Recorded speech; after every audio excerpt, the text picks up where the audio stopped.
At least you can talk to him. Good morning, Steve Hall and Marty Rathbun from Casablanca. Steve's down here. He just completed his knots program. New OT5 is everything it's cracked up to be. After, what, 20 some, how many years since OT4? Well, I waited 23 years to take my next step on the bridge after I kind of got up in the level of Int. My bridge progress started. Right. Stopped. Right. In any event, Steve and I have kind of just have interesting paths, separate but the same in a lot of ways. Steve just reminded me that when I went to St. Petersburg for the video interviews that I did in '09. St. Petersburg Times. Yeah. The St. Petersburg Times interviews on videotape. Tom Tobin had handed me a print off of a post that was made on their website in response to a kind of a small story before the Truth Rundown came out, and it was from somebody named Thoughtful, and he described David Miscavige on almost identical terms that I had, and specifically Tobin wanted to know if I knew this guy because Thoughtful described him as Tony Montana from Scarface, and I had given Tom Tobin the exact same description. The Tony Montana of Scientology. The Tony Montana of Miscavige. Yeah, and Steve and I hadn't talked. I think we never even had a comm cycle, even in the church. Maybe we had one, 20 years ago. And in any event, so I guess you then found me somehow, and I discovered that you were Thoughtful. I went, oh my God. So, but you couldn't have greater corroboration of perspectives, because you're at the base. We hardly ever even saw each other, and yet we described him in the exact same, using the exact same analogy. Pretty remarkable. In any event, we got a lot of things we could talk about. I mean, we got the other interesting parallel is when Steve did get a hold of me. This was just shortly after I'd put up my one-page web page, and I was unaware of Scientology-cult.com, which Steve had going on for some time. And it was quite a revelation for me to be able to meet the guy who was the first Scientologist actually to publicly blow the whistle on the Church of Scientology and David Miscavige. That was kind of cool. We kind of compared notes and found out we took very similar paths and had come to the same conclusion, and we're doing the same thing. And I was, it was really heartening to find that somebody was already out there doing it. It was funny because we each independently came to the same conclusion on what needed to be done. Basically, as Gir Eisen put it so eloquently, Scientology is not the Church of Scientology. Those are two different things, and the real target was to separate those two things, one in the public's mind and for the world, because they are very different things. They couldn't be more polar opposites. The church does not use the philosophy, and David Miscavige is like the anti-Scientologist of all time. And that's why, I described him in a little comment that I posted on the St. Pete Times before I even knew, Marty existed. The word on the street was that Marty Rathbun is dead, because somebody found, somebody talked about, they said they found a death certificate of a Mark C. Rathbun in California, so, who knew? But I described him as the Tony Montana of Scientology. That's Miscavige, and he, Marty used the exact same words. That's what Tom Tobin told me. So he was like shocked. How can two people use the same terms to describe this guy? But well, it was fun too, because we've been able to sort of we don't talk a lot. I think we have a lot of kind of telepathic type of stuff going on. Just like you were going down a path and you concluded you were going to do the same thing I was going to do, and that was step up and blow the whistle. And we came to it through the same means too. I mean, we're living in a non-Scientological world with 9 Scientologists. We have non-Scientology 2Ds, and we both independently discovered that the only way you can describe Scientology with any level of reality to anybody is to acknowledge the warts and the crimes of the organization, because if you don't, you can never distinguish between those and the philosophy, the organ of philosophy, or between David Miscavige and the founder who actually created the technology and the philosophy. So, and we'd already got headway on that, so when we kind of joined forces, things went to a whole new level. And of course, now we've had, almost 2 years of momentum to reflect on, and it's kind of remarkable where things have come. Yeah, we've come a long way. But it's really it really gets into postulates, because it's exactly what we were postulating back then. I mean, it's every day. We each get 2 or 3, or sometimes more, depending on what's going on out there. New,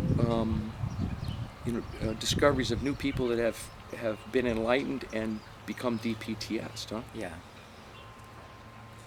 Yeah, it's really, I don't know that either of us thought it would turn into a movement, and especially not this quickly, but it's been so easy, It has been really easy. It's been effortless, which is another mark of OT, when you get out of the effort band and into the effortless band, that, life can be, the original concept of Scientology was to create a better game, to enable people to live and create a better game, and it is a better game, when you're not mired down in the, in the resistance to everything that you want to do.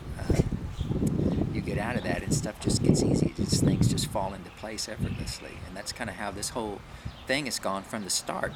We just put the truth on the line. We were honest for the first time about, what there is out ethics going on, and it is a corrupt or mafia-like organization, and but the technology is spectacular. It couldn't be more opposite. So when you go about it in that way, everybody's interested. Everybody's your friend. Oh yeah, I found it that way. I find it almost impossible not to interest somebody in the subject when you talk straight to them. Totally. And you don't in some withhold about, things that the organization has done. Yeah. And you use that, and you admit to the truth, and that creates truth, because then it makes a distinction, and you can differentiate, which is really the whole objective of what we set out to do. It really is. Yeah. And what's kind of cool though is, I said at the beginning, you finished your knots and all that. We've kind of been working on an ethics, tech, and admin paradigm, and the first 2 years have been mainly concerned with ethics, and specifically DPTSing people from that dark cloud, of the church. And now we're kind of getting more into the tech band, and this is real exciting times, with more delivery and more people actually, once they're DPTS, regaining their abilities, regaining their knowledge and understandings. Yeah. It's just amazing. When you do the right thing, life opens up, and when you aren't on the right path, everything shuts down. It gets to be really difficult. So, you can use that as an indicator in your life about, are things happening for you? Are things falling into place? If they're not, then maybe you need to reevaluate your path. And because when you get on the right path, despite the appearances of difficulties or whatever, you get on the right path, man, you get everything. And this whole deal was a great example. I don't think neither Marty nor I'm sure we didn't envision all the great things that have happened to us. And yet now, we're moving on the bridge. We got friends. We got a social network again. We've got Scientologists. We've kind of restored the name of Scientology to a large extent. We found a path by which, we don't have to be a part of a cult anymore. With this doing crazy ass things, this adversarial, GPM thing, mentality that Miscavige has fostered and trying to pawn off on the world as this is, quote, Scientology. It's not Scientology. So yeah, it's been a remarkable, I guess, what, year? 2 years? 2 years. 2 years. Yeah, and I guess the other thing is that Steve, you were telling me you're going to be expanding on your web work. Scientology-cult.com has done tremendous amount of good in being the clearinghouse, the library, for independence and helping people DPTS and get back on their feet, and get that differentiation done. And now that we are sort of more of a tech phase, you're going to be doing some stuff to follow too. for some time, I'm going to have be launching a whole dissemination project next. Because, my commitment from the very start of Scientology, a lot of people say, oh, I'm dedicated to LRH, or I'm dedicated to the Sea Org, I'm dedicated to Scientology. You know what? Every single one of those, good perhaps, but you know what? They're all off, because the real dedication is to the human race. That's what this whole deal is all about in the first place. That's why LRH did what he did, is he was dedicated to the human race, okay? So that is who everybody should be dedicated to, because if we're not dedicated to that, then we don't have anything, okay? Because you can't go off and live by yourself on a cloud somewhere if you don't have any friends, and you don't have any people. I mean, the whole thing is about helping the human race, helping other people to play a better game, to improve their condition at will, and to do have the type of life that they want instead of a type of life that they don't want.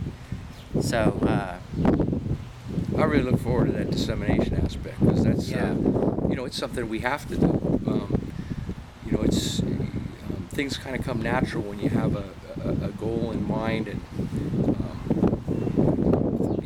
things, hats arise, needs arise, and that's definitely a need, because the Church of Scientology is so dead age in it itself that nothing that comes out is looked at seriously or credibly. Yeah. And so it's going to be really cool when you get into that phase. And, I really look forward to it. Be my pleasure. Cool. We'll take a break. Sure. All right.